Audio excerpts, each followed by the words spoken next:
अगर मैं एक रोड को लूँ और उसको मैं रोटेट करता हूँ, एक को सेंटर के अबाउट और दूसरे को एंड पॉइंट के अबाउट, तो दोनों केस में से किस को घुमाना ईजी होगा, ये चीज़ हमें पता चलती है मोमेंट ऑफ इनर्शिया से।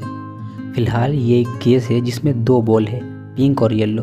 तो मैं देख कर पता चल रहा होगा कि पिंक वाले की वेलोसिटी थोड़ी सी ज़्यादा है येलो वाले से, और ये सेम टाइम में एक चक्कर पूरा कर रहे हैं। और कोई चीज़ सेम टाइम में एक चक्कर पूरा करे तो उसकी एंगुलर वेलोसिटी सेम होगी दोनों की, जो कि हमने पीछे सर्कुलर मोशन में पढ़ रखा होगा।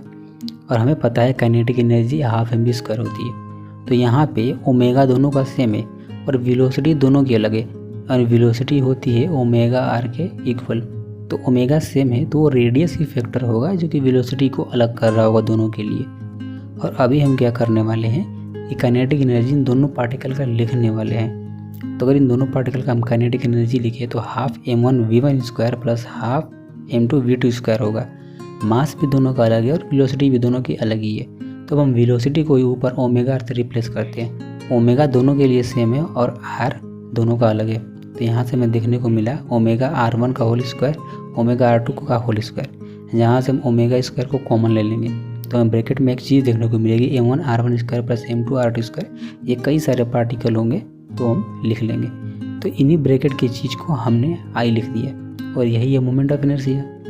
अगर कोई पार्टिकल मूव करता है किसी एक्सिस के अबाउट तो उसका मोमेंट ऑफ इनर्शिया होता है m r स्क्वायर, और यही है